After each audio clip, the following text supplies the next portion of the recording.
Sempat tersadarkan diri, Musa yang tertimpa bebatuan dan penuh luka pun sadar ketika hari pun sudah gelap. Di sana dia melihat sebuah pohon yang tiba-tiba saja terbakar dan muncullah seorang anak kecil. Dia bernama The Messenger. I thought you were general. Dengan tiba-tiba dia bisa mengetahui asal-usul Musa. Dia juga meminta kepada Musa untuk membebaskan bangsa Musa dari perbudakan yang ada. Musa yang kebingungan dengan apa yang terjadi, tiba-tiba anak itu hilang dari hadapannya.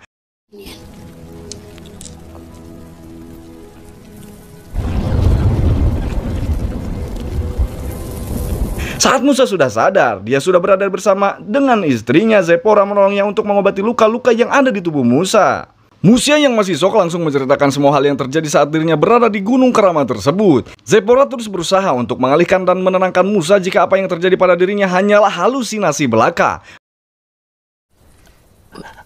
But what do you feel about me?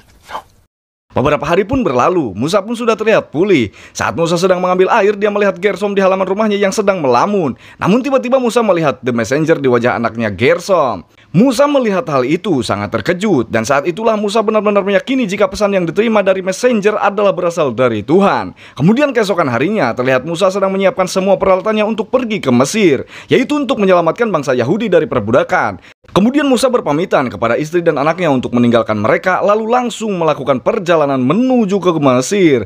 Kembali Musa melewati Selat Iran yang dangkal. Tibalah di sebuah pertigaan, Musa melihat beberapa orang yang sedang mengembala. Di sana Musa bertanya tentang asal pengembala tersebut. Pengembala itu pun menjawab jika dirinya berasal dari Selat Iran, namun dia berjalan melalui jalan yang sempit serta bebatuan yang berbahaya, bukan jalan yang Musa lalui. Kemudian Musa pun melanjutkan kembali perjalanannya, dan akhirnya Musa pun sampai di Mesir. Di sana dia melihat para budak Yahudi sedang bekerja secara paksa dengan pekerjaan yang sangat berat. Tak banyak dari mereka juga tewas akibat terlalu kelelahan. Kemudian Musa pun masuk ke tempat rahasia dan di sana Musa bertemu dengan Nun. Di sana juga Musa dipertemukan oleh Nun dengan kakak kandung Musa yang bernama Harun dan keluarga yang lainnya. Di kediaman Ramses, terlihat dia yang ketakutan di tengah malam pun terbangun dan memeriksa istri serta anaknya. Kemudian Ramses pergi ke kandang kuda untuk mengecek kuda kesayangan miliknya. Namun secara tiba-tiba datanglah Musa yang sambil menodongkan pedangnya ke leher Ramses. Saat itu Musa terlihat sangat marah. Musa mengatakan jika Ramses ingin membunuh dirinya dan mengirim dua anak buahnya pada saat itu ke padang pasir. Namun Ramses menjawab jika ibunya lah yang ingin membunuh Musa.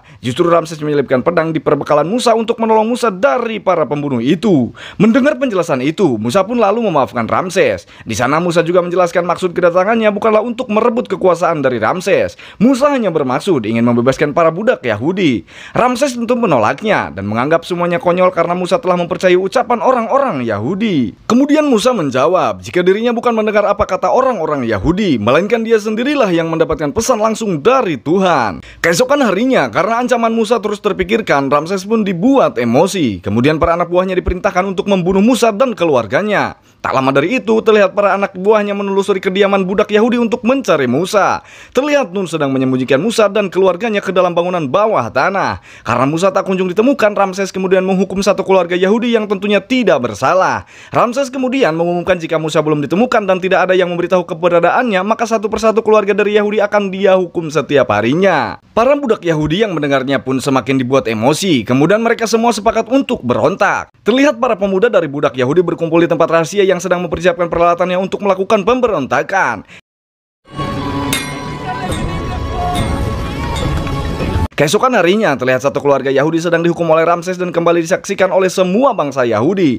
Namun di tempat lain, terlihat para pemuda Yahudi yang sedang berlatih perang bersama dengan Musa. Kemudian Musa mengatakan di depan para pasukan Yahudi jika kekuatan mereka tidak akan bisa menang jika harus berhadapan dengan bangsa Mesir. Kemudian Musa memberi satu cara agar permintaan mereka dikabulkan, yaitu dengan cara memutus persediaan makanan dan minuman rakyat Mesir. Yang kemudian rakyat Mesir kelaparan dan memaksa Ramses agar membebaskan para budak Yahudi. Malam hari pun tiba, kemudian Musa dan semua para pemuda Yahudi pun menjalankan aksinya. Mereka kemudian membakar gudang persediaan makanan dan perkebunan milik rakyat Mesir. Terlihat Musa juga membakar para kapal yang membawa persediaan makanan-makanan tersebut. Ternyata dari jauh Ramses melihat semua kejadian tersebut. Ramses memerintahkan untuk melakukan serangan, dan pada malam itulah para pasukan Mesir membakar rumah tempat tinggal di pemukiman bangsa Yahudi. Keesokan harinya tiba-tiba Musa ditemui oleh The Messenger di sebuah bukit. Di sana dia diberitahu jika usahanya kali ini hanya akan sia-sia belaka, karena tidak semudah itu untuk menaklukkan Ramses. Kemudian The Messenger mengatakan jika dirinya lah yang akan ikut bertindak. Terlihat keesokan harinya, para nelayan yang sedang mencari ikan di sungai Nil pun diserbu dan diterkam oleh ribuan buaya,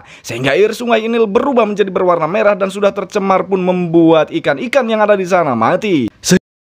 Terlihat banyak bangkai ikan yang ada di sungai itu pun terapung ke atas permukaan air. Untuk mengatasi kejadian itu, kemudian Ramses meminta tolong kepada dukun. Namun hal itu pun sia-sia yang dilakukannya, karena air yang sudah tercemar itu pun telah mengalir ke sawah dan ladang perkebunan milik bangsa Mesir, dan mereka pun terancam gagal panen. Kemudian pada malam harinya, terlihat ribuan kodok yang menyerbu para pemukiman warga karena kelaparan. Terlihat kodok-kodok itu pun menyerbu istana Ramses.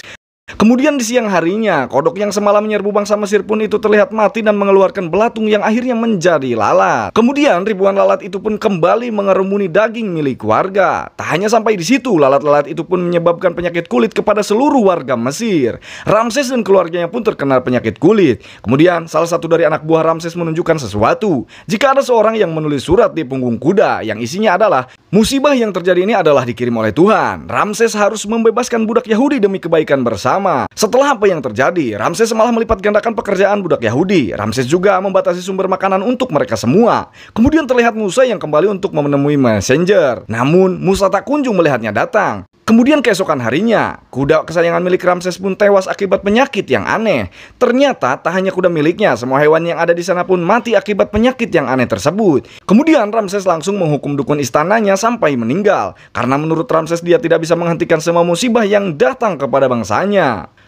Pada malam harinya, turunlah hujan es yang sangat lebat kepada kota Memphis, dan keesokan harinya pun kejadian aneh terus berdatangan. Ribuan belalang menyerbu kota tersebut dan memakan semua buah-buahan serta pangan milik rakyat Mesir. Salah satu menteri istana melaporkan kejadian tersebut kepada Ramses jika jutaan hektar ladang dinyatakan gagal panen. Kemudian dia ingin membagi persediaan istana untuk rakyat yang kelaparan.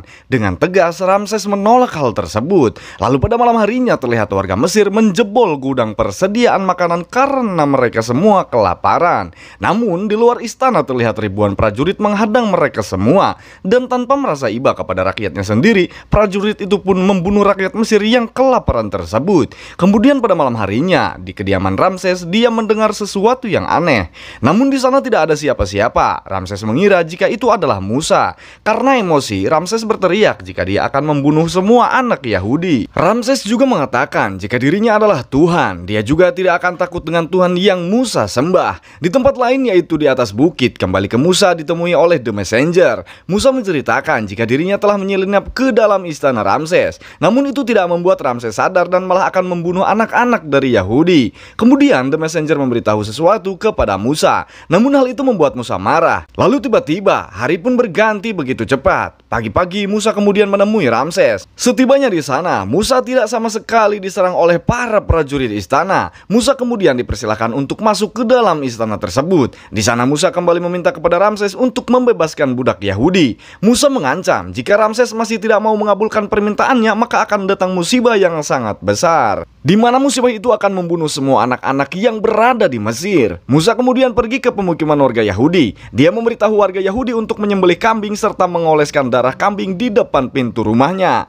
Pada malam harinya terlihat Ramses yang sangat ketakutan. Dia pun berjaga sambil membawa pedangnya dan memilih untuk tidur tepat di samping putranya. Tiba-tiba saat tengah malam, langit pun terlihat sangat gelap dan terjadi gerhana bulan. Api yang semula menerangi rumah para warga pun padam, dan secara tiba-tiba juga semua anak yang berada di kota Memphis pun tewas, termasuk juga putra dari Ramses. Ramses yang terlihat panik pun menangis karena melihat putranya yang sudah tiada. Di luar juga terdengar tangisan semua warga Mesir karena anak-anak mereka yang sudah tewas semua. Kemudian pada saat siang harinya, Ramses datang menemui Musa. Ramses kemudian bertanya kepada Musa tentang Tuhan macam apa yang tega membunuh para anak-anak. Kemudian Musa menjawab jika tidak ada satu orang anak pun yang tewas semalam. Ramses yang tak percaya pun kebingungan. Ramses pun meneriaki warga Yahudi untuk pergi dan membebaskan mereka. Kemudian Musa menunjukkan peta menuju Selat Iran. Dia akan menuntun rakyat Yahudi untuk menuju negeri Kanaan melewati jalan tersebut dengan berjalan kaki. Sebanyak 400.000 lebih warga Yahudi dipimpin oleh Musa untuk keluar dari Mesir.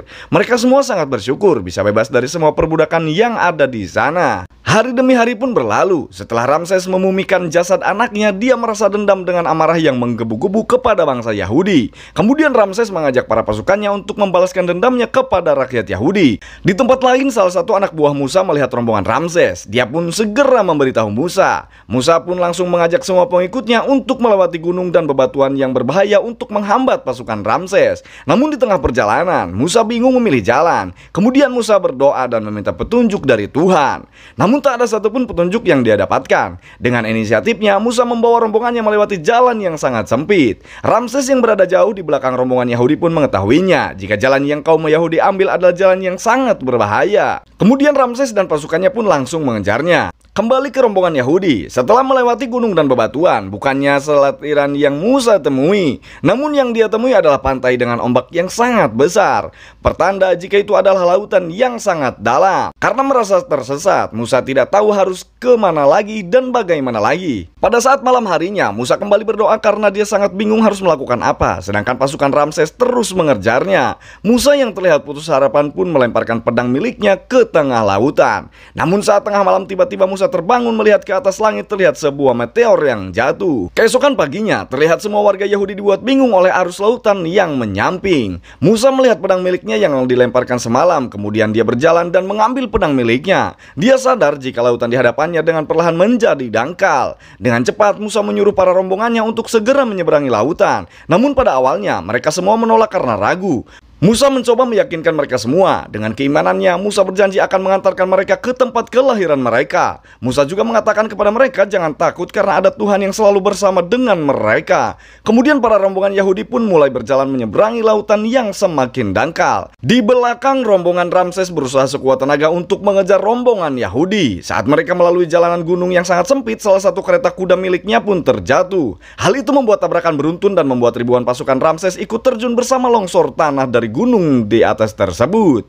Namun hal itu tidak membuat Ramses untuk menghentikan aksinya. Dia tetap memerintahkan untuk melanjutkan perjalanannya. Saat Musa dan rombongannya hampir sampai di ujung lautan, terlihat dari jauh Musa melihat para rombongan Ramses telah sampai di daerah pantai.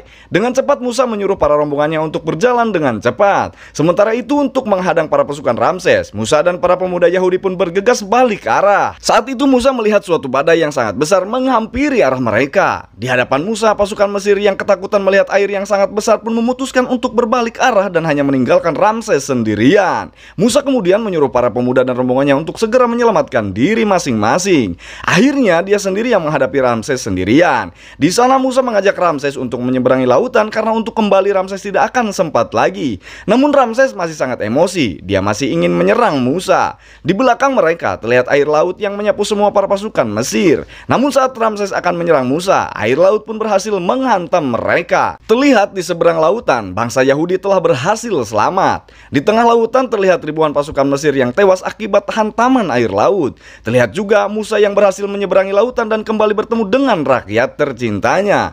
Kemudian terlihat Musa yang khawatir di pinggir pantai pun bertanya sesuatu kepada salah satu rombongannya. Dia bertanya apa yang akan terjadi ketika mereka sampai di Kanaan. Musa mengatakan penduduk Kanaan akan menganggap kaum Yahudi itu adalah penjajah. Di sisi pantai lain terlihat Ramses yang masih selamat dan sedang melihat pantai yang dipenuhi oleh jasad para pasukannya sendiri. Kemudian Musa mengajak rakyatnya ke desa di mana itu adalah kediaman istri dan juga anaknya Musa. Di sana istrinya ingin ikut dengan Musa untuk melakukan perjalanan ke Kanaan. Dikarenakan perjalanan ini sangat jauh, Musa pun melarang istrinya.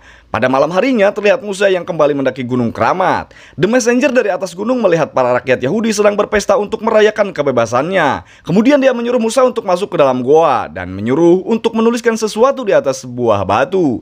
Di sana Messenger mengatakan jika umur manusia itu terbatas, Musa tidak mungkin bisa menjaga rakyat Yahudi untuk selama-lama-lamanya. Untuk itu Musa harus menulis semua ajarannya di atas sebuah batu. Beberapa tahun pun kemudian, Musa yang kini sudah tua namun dia masih menuntun ratusan ribu rakyat Yahudi menuju tanah kelahiran mereka, yaitu tanah yang dijanjikan oleh Tuhan. Dan film pun selesai. Jangan lupa like, komen, share, dan subscribe.